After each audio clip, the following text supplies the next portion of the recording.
आज का टॉपिक है तुम्हारा वीबीटी के अनुसार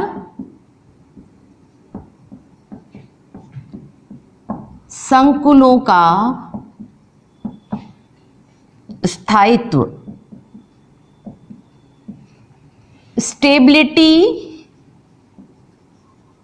ऑफ कॉम्प्लेक्सेस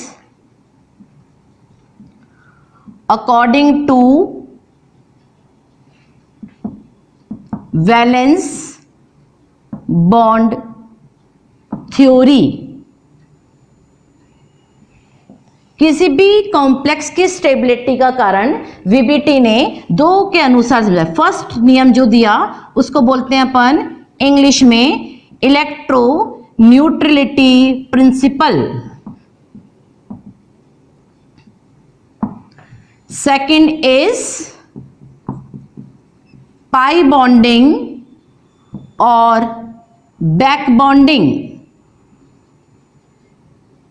इसको बोलते हैं अपन विद्युत उदासीनता का सिद्धांत।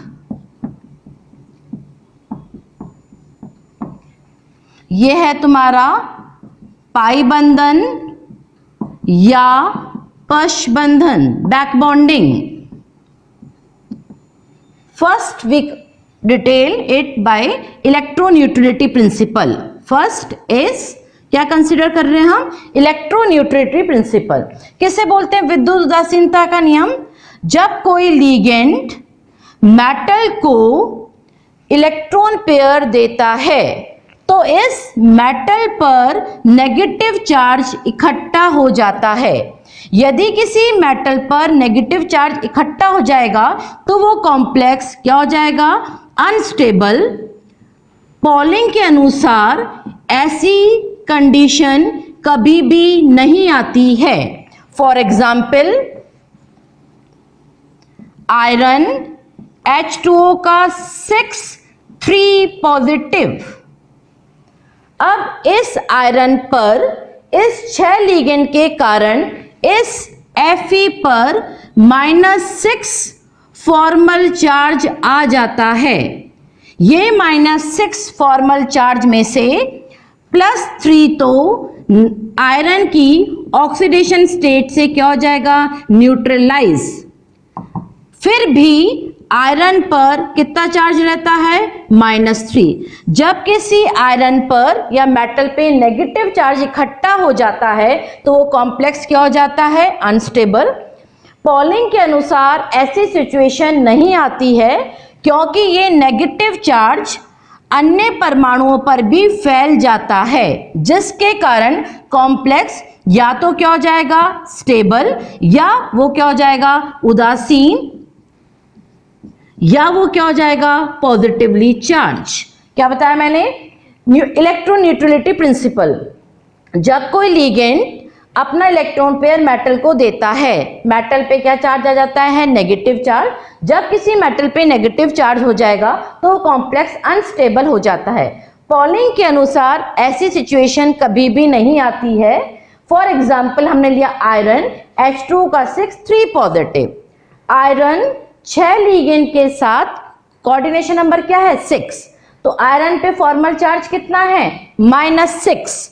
-6 में से +3 के कारण +3 ऑक्सीडेशन स्टेट तो क्या हो गई इसकी? न्यूट्रलाइज। फिर भी आयरन पे क्या चार्ज रहा? -3। पॉलिंग के अनुसार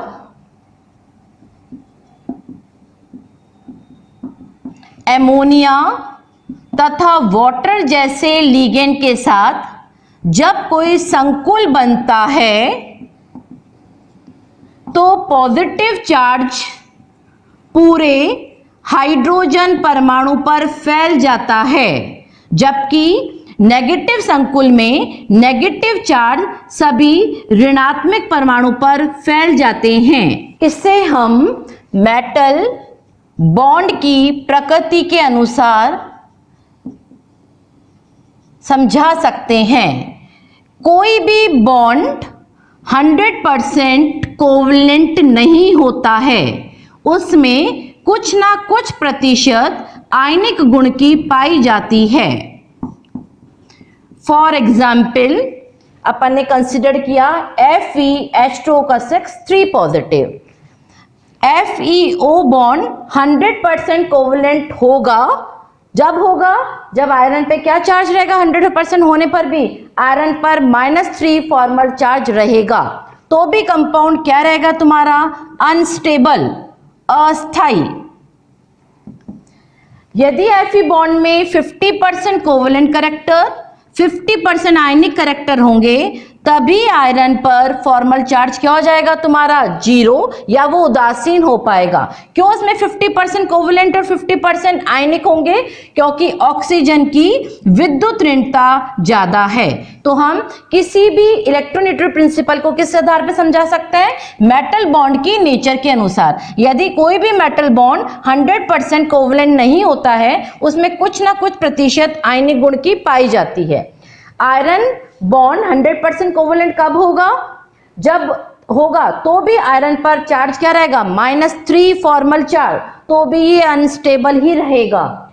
जब इसमें 50% आयनिक 50% कोवलेंट गुण होंगे, तभी आयरन पर फॉर्मल चार्ज क्या हो जाएगा, 0। सेकेंड एग्जाम्पल है आयरन H2O का 6 2 पॉजिटिव। आयरन पर ऑक्सीडेशन स्टेट क्या है, +2, यहां पर है +2। आयरन पर 0 या शून्य अवकाश तब होगा जब आयरन ऑक्सीजन बॉन्ड में 33% कोवलेंट कैरेक्टर होंगे और 66 पॉइंट क्या होंगे, आयनिक कैरेक्टर। जैसे जैसे आयरन पर ऑक्सीडेशन स्टेट क्या हो गई इसकी, +2, पहले में +3 थी, +2 मतलब ऑक्सीडेशन स्टेट घटने से उसमें कोवलेंट कैरेक्टर घट जाते हैं। कोवलेंट कैरेक्टर घटने से इसका कारण क्या है, इसमें विद्युत ऋणता का मान भी घट जाता है। तो जब ऑक्सीडेशन स्टेट किसी भी मेटल एटम की कम होती है, मेटल आयन की, तो उसमें सहसंयोजक गुण में भी क्या हो जाते हैं, कमी आ जाती है। इसका कारण यह है कि जो भी ऋण विद्युत परमाणु है उसकी विद्युत ऋणता कम हो जाती है। अब इलेक्ट्रोन्यूट्रलिटी प्रिंसिपल की क्या यूटिलिटी है, क्या उपयोग है, इस प्रिंसिपल से हम संक्रमण धातु की विभिन्न ऑक्सीकरण अवस्थाओं में विभिन्न लिगेंड से बने हुए संकुल के स्थायित्व का क्या लगा सकते हैं, अनुमान। We determine the stability of a complex of different oxidation state and for example जितने भी फर्स्ट ट्रांजिशन सीरीज के तत्व हैं, वो जितने भी संकुल बनाते हैं उनमें क्या ऑक्सीडेशन स्टेट होती है उनकी सबकी, +2। जैसे इसने बनाया आयरन H2O का 6 2 पॉजिटिव, क्रोमियम H2O का 6 2 पॉजिटिव।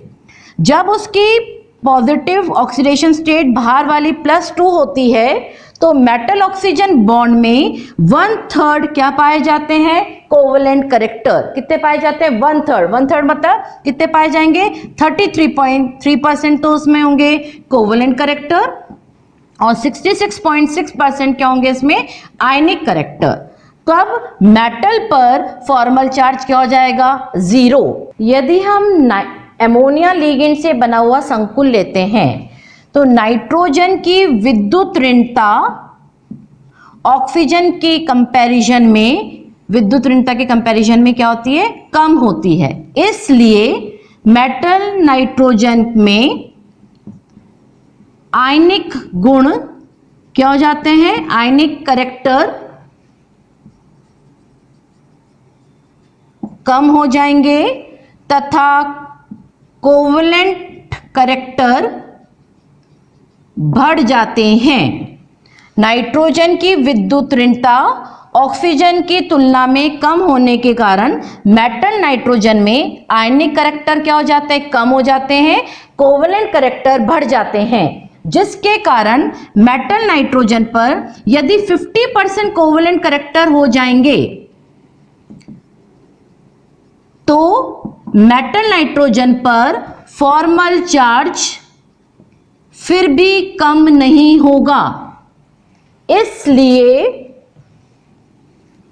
मेटल नाइट्रोजन में +2 ऑक्सीडेशन स्टेट को अपन क्या कर देते हैं, +3।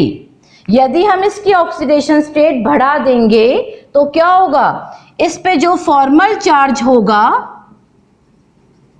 वो कुछ पॉजिटिव या क्या हो जाएगा, न्यूट्रल, या इसके अंदर कोवलेंट कैरेक्टर कम हो जाएंगे यदि हम इसका क्या कर देंगे, ऑक्सीकृत कर देंगे। नाइट्रोजन की इसको +2 में था, क्या कर देंगे, इसकी अपन ऑक्सीडेशन स्टेट बढ़ा देंगे तो फॉर्मल चार्ज या तो पॉजिटिव हो जाएगा या क्या हो जाएगा, उदासीन, और उसका जो कोवेलेंट करैक्टर होगा वो भी क्या हो जाएगा, कम। यही कारण है कि कोबाल्ट H2O का 6 पॉजिटिव आसानी से ऑक्सीकृत नहीं होते हैं, जबकि कोबाल्ट NH3 का 6 पॉजिटिव वायुमंडल की ऑक्सीजन से ऑक्सीकृत होकर क्या बन जाते हैं, कोबाल्ट NH3 का 3 पॉजिटिव।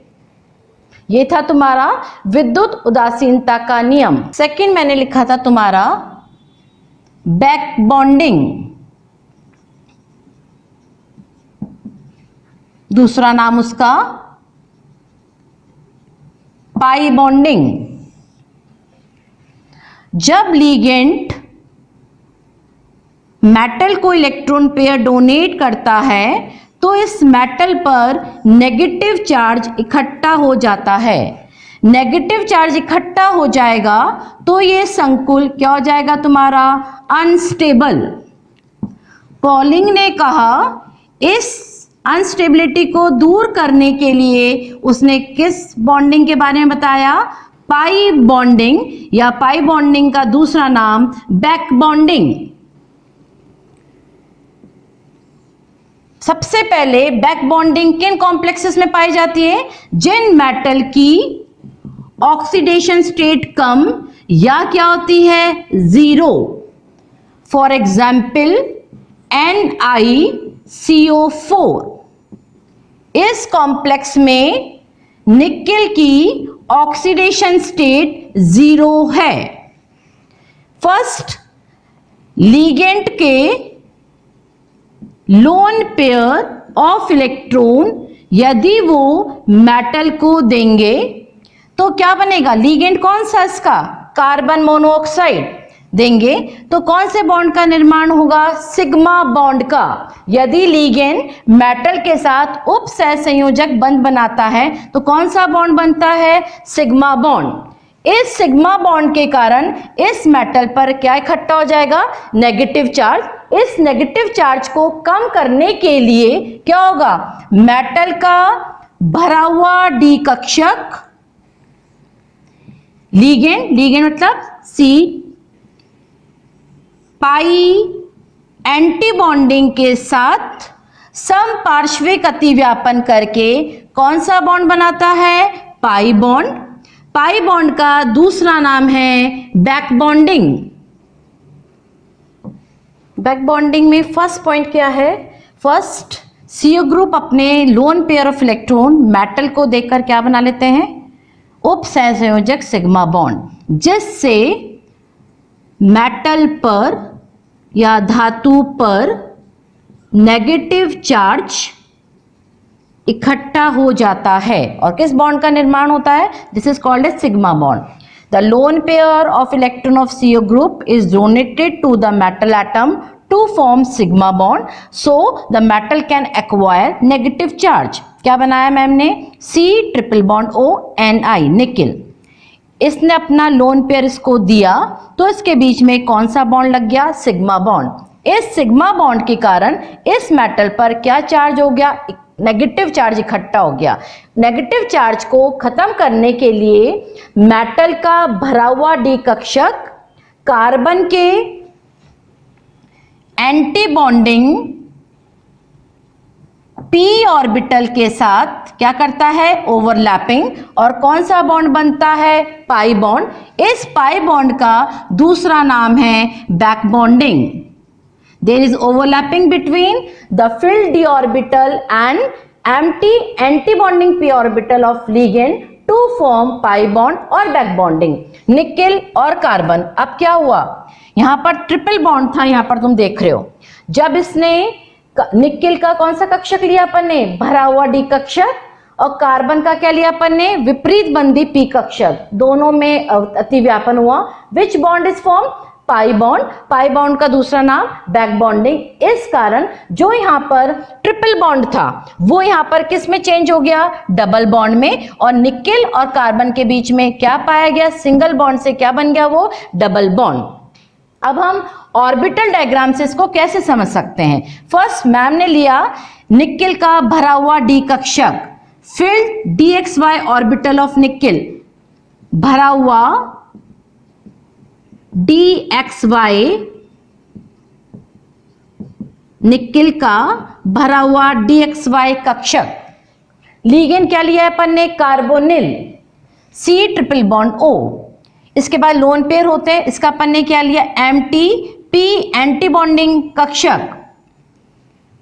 फर्स्ट A पॉइंट, इसका लोन पेयर यदि इसको डोनेट करेगा, कौन सा अतिव्यापन होगा, एक ही अक्ष पर है, क्या बनेगा इन दोनों के बीच में, सिग्मा बॉन्ड। जब लिगेंड अपने लोन पेयर मेटल को देगा तो किस बॉन्ड का निर्माण होगा, सिग्मा बॉन्ड का। इस सिग्मा बॉन्ड के कारण इस मेटल पे नेगेटिव चार्ज इकट्ठा हो जाएगा। उसको कम करने के लिए मेटल का भरा हुआ डी कक्षक, जानते हो डी ऑर्बिटल, लिगेंड का एम्प्टी कौन सा लिया अपन ने, पाई एंटी बॉन्डिंग ऑर्बिटल। जब अतिव्यापन थोड़ा ऊपर थोड़ा नीचे या समपार्श्विक होता है तो कौन सा बॉन्ड बनता है, पाई बॉन्ड। इस पाई बॉन्ड का नाम है बैक बॉन्डिंग। इस प्रकार हम क्या समझ सकते हैं, लिगेंड के जब इलेक्ट्रॉन मेटल पे जाते हैं किस बॉन्ड द्वारा, सिग्मा बॉन्ड द्वारा, फिर मेटल के इलेक्ट्रॉन लिगेंड को पाई बॉन्ड द्वारा जाते हैं तो कुल मिलाकर पूरा एटम कैसा हो जाता है, विद्युत उदासीन। इस विद्युत उदासीन के कारण ही ये कॉम्प्लेक्स क्या हो जाता है, स्टेबल। नेक्स्ट टॉपिक है तुम्हारा चक्रण युग्मित संकुल, चक्रण मुक्त संकुल, spin paired complexes and spin free complexes. Spin paired complexes किसे कहते हैं, जिनमें हम डी ऑर्बिटल भीतर वाले यूज करते हैं। मतलब ये है तुम्हारा 1 2 3 4 5, ये है 3D, ये है 4s, ये है 4p। यदि ये वाले कक्षक यूज करोगे अंदर वाले तो कौन सा हाइब्रिडाइजेशन होगा इसमें, D2sp3। यदि समन्वय संख्या क्या है, 6 है। तो जब हम अंदर वाले डी कक्षक यूज करते हैं तो उन कॉम्प्लेक्सेस को अपन क्या बोलेंगे, इनर ऑर्बिटल कॉम्प्लेक्सेस, हिंदी में आंतरिक कक्षक संकुल। इस कॉम्प्लेक्सेस में डी कक्षकों के इलेक्ट्रॉन का क्या हो जाता है, युग्मन, जिससे अयुग्मित इलेक्ट्रॉन की संख्या बढ़ जाएगी। जब अयुग्मित इलेक्ट्रॉन की संख्या बढ़ेगी तो कौन से कॉम्प्लेक्सेस बनाएंगे, वो लो स्पिन कॉम्प्लेक्सेस। उदाहरण के लिए Cn, कौन कौन से लिगेंड लिए मैम ने, Cn और NH3। जितने भी स्ट्रॉन्ग लिगेंड्स होते हैं, प्रबल लिगेंड जैसे Cn, CO, NO2, एमोनिया, ये सब ही कौन से कॉम्प्लेक्सेस बनाते हैं, spin paired complexes. Spin paired complexes को अपन क्या बोलते हैं, इनर ऑर्बिटल कॉम्प्लेक्सेस, क्योंकि उनमें अंदर वाले डी ऑर्बिटल का यूज होता है। जितने भी प्रबल लिगेंड होते हैं उनमें क्या हो जाता है, इलेक्ट्रॉन की पेयरिंग। इसलिए यदि इलेक्ट्रॉन की पेयरिंग होगी तो अयुग्मित इलेक्ट्रॉन की संख्या क्या हो जाएगी, कम। यदि अयुग्मित इलेक्ट्रॉन की संख्या कम होगी तो कैसे कॉम्प्लेक्सेस बनाएंगे, वो लो स्पिन। उसके ये 4 एग्जाम्पल्स हैं। किसने दी थी सबसे पहले इसके बारे में, नाइहोम ने बताया था कि 2 तरह के कॉम्प्लेक्सेस बनते हैं। अब first example we consider, first example is FeCN6 3 negative. अब अपन को क्या निकालना, आयरन पर चार्ज। आयरन पे ऑक्सीडेशन स्टेट हो गई +3। आयरन का क्या होता है 3d6 +3 का क्या हो गया 3d6 4s2 3d5 1 2 3 4 5।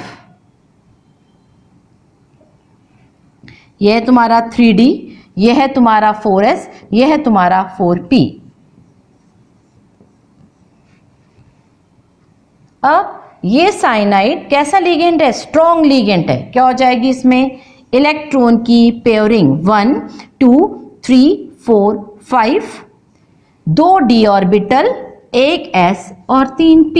कौन सा हाइब्रिडाइजेशन हो गया? d2sp3। ये हुआ। अनपेयर्ड इलेक्ट्रॉन क्या है इसमें? केवल एक ही है, इसलिए इसको अपन क्या बोलेंगे? लो स्पिन कॉम्प्लेक्सेस, या इसको बोलेंगे अपन निम्न चक्रण संकुल।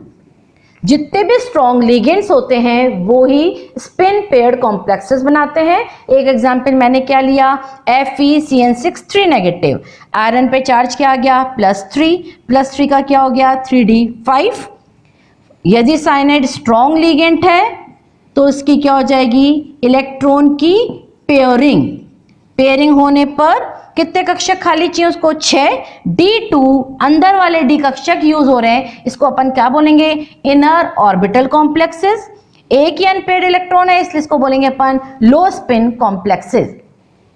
सेकेंड है स्पिन फ्री कॉम्प्लेक्सेस, जिसमें हम बाहर वाले d कक्षक का यूज करते हैं, जैसे sp3d2, जहां पर अयुग्मित इलेक्ट्रॉन की संख्या क्या होती है? ज्यादा। यदि अयुग्मित इलेक्ट्रॉन की संख्या ज्यादा होगी तो वो क्या बनाएंगे? उच्च चक्रण संकुल या हाई स्पिन कॉम्प्लेक्सेस। जब बाहर के डी कक्षक यूज हो रहे हैं तो उसको बोलेंगे बाहरी कक्षक संकुल, या क्या बोलेंगे उसके अपन? Outer orbital complexes. जिसका एग्जाम्पल है, कौन से लिगेंड्स हैं? Both are weak ligands. जो वीक लिगेंड्स होते हैं उनमें इलेक्ट्रॉन की पेयरिंग नहीं होती है, इलेक्ट्रॉन की पेयरिंग नहीं होगी। अब फर्स्ट एग्जांपल मैंने लिया FeF6 3 नेगेटिव, आयरन पे चार्ज +3। आयरन +3 का क्या कॉन्फ़िगरेशन होता है? 3d5, 1 2 3 4 5, 3d5, 4s, 4p, उसके बाद क्या आ जाएगा? 4d। कितने रिक्त कक्षक चाहिए से? 6। sp3 क्या कॉन्फ़िगरेशन हो गया इसका? sp3d2। How many spins are there? 5। तो इस कॉम्प्लेक्स को क्या बोलेंगे अपन? हाई स्पिन कॉम्प्लेक्सेस, उच्च चक्रण के संकुल। सारे स्पिन क्या हैं? फ्री हैं। इसका एग्जाम्पल ये था। कौन सा हाइब्रिडाइजेशन इसमें? कौन से? बाहरी चक्रीय, आउटर ऑर्बिटल कॉम्प्लेक्सेस। तो ये था तुम्हारा स्पिन पेयर्ड कॉम्प्लेक्सेस और ये थे तुम्हारे spin free complexes. Spin paired का नाम लो spin complexes, spin free complexes का नाम हाई स्पिन कॉम्प्लेक्सेस।